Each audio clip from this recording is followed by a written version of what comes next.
Latihan industri bukan buruh paksa. Tiada apa yang percuma dalam hidup zaman sekarang. Masuk tandas pun kena bayar 30 sen. Air suam pun dikenakan harga sehingga 50 sen. Makan di tempat kerja kini mencecah RM30 sehari.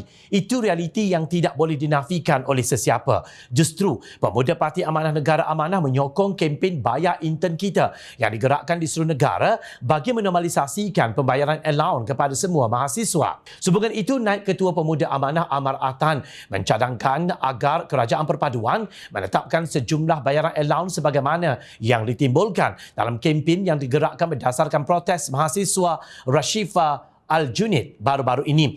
Pemuda Amanah mengambil berat kebajikan para majikan, terutamanya pemilik perniagaan mikro dan kecil. Adalah tidak adil untuk memaksa semua majikan yang sedang bergelut dengan kos perniagaan untuk membayar allowance tetap kepada semua pelatih latihan industri. Bagaimanapun di bawah kempen Bayar Intern Kita, Pemuda Amanah mencadangkan jalan tengah untuk isu itu, iaitu semua agensi dan GLC Kerajaan Persekutuan dan Negeri termasuk di bawah pembangkang diwajibkan melaksanakan allowance minima RM900 hingga RM1,000 sebulan bagi setiap pelatih latihan industri. Ini juga terpakai kepada syarikat-syarikat swasta besar di Malaysia. Bagi perniagaan mikro dan kecil pula, semua majikan harus diwajibkan membayar allowance makanan dan allowance pengangkutan mengikut hari bekerja. Pemuda Amanah mencadangkan agar kerajaan mengkaji kesan langkah ini ke atas keuntungan majikan dan jika perlu, kerajaan boleh mempertimbangkan insentif cukai khas atas pembayaran allowance tersebut, katanya dalam satu kenyataan. Selain itu, Amar juga meminta Kementerian Pengajian Tinggi untuk menilai semula keberkesanan program latihan industri. Katanya negara-negara maju seperti United Kingdom dan beberapa negara Eropah lain tidak lagi melaksanakan latihan industri secara wajib dan ada yang telah mansuhkan program latihan industri untuk digantikan dengan inisiatif yang lebih efisien dalam mengenal pasti bakat dan peluang pekerjaan buat mahasiswa di sana. Bagi allowance intern, kata beliau, industri perlu memadankan produktiviti yang dibawa oleh intern tersebut untuk memadankan allowance buat mereka. Tidak ada gunanya kita bercakap soal mencapai status negara maju jika anak muda berpelajaran tinggi tidak dibayar setimpal dengan usaha mereka. Produktiviti pelatih latihan industri seharusnya dipadankan dengan allowance yang sesuai dan jika tidak, para majikan tidak boleh mengharapkan kualiti kerja yang lebih tinggi. Pihak syarikat bukan sahaja berperanan meningkatkan pulangan untuk pelabur, tetapi mereka juga mempunyai tanggungjawab sosial yang meliputi kebajikan di tempat kerja, katanya lagi. Justru gesaan Perdana Menteri Datuk Seri Anwar Ibrahim agar syarikat tempatan mempertimbangkan pemberian allowance kepada pelajar latihan industri di negara ini wajar disokong semua pihak dalam memastikan beban keuangan yang dihadapi pelajar dapat dikurangkan.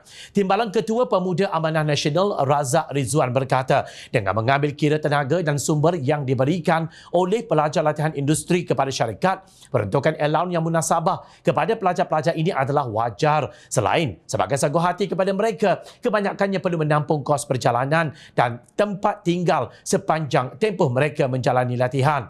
Pemberian allowance ini sudah tentunya memberi motivasi kepada pelajar dalam proses belajar dan menjalani latihan di syarikat tersebut. Seperti kita semua maklum, terdapat juga situasi di mana terdapat pelajar yang menjalani latihan industri dengan begitu komited menyamai kualiti pekerja terlatih dan ini sudah semestinya memberi nilai tambah kepada syarikat terbabit, tegas beliau. Sehubungan itu, Pemuda Amanah ingin menyatakan sokongan penuh kepada langkah ini yang sememangnya dinanti-nantikan oleh ramai di kalangan pelajar latihan industri.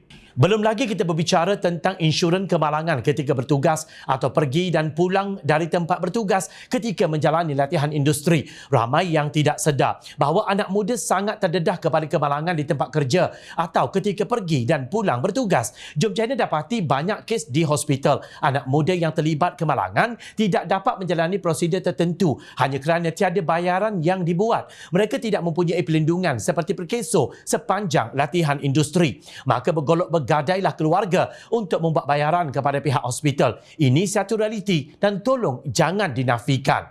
Malah ada antara mereka yang kini lumpuh sepanjang hayat kerana insiden di tempat latihan industri atau kemalangan ketika pergi dan pulang yang tidak terbela. Kerjaya hilang, masa depan mereka gelap. Majikan tidak ambil peduli, pihak universiti akhirnya membungkam. Itu bukan tanggungjawab mereka.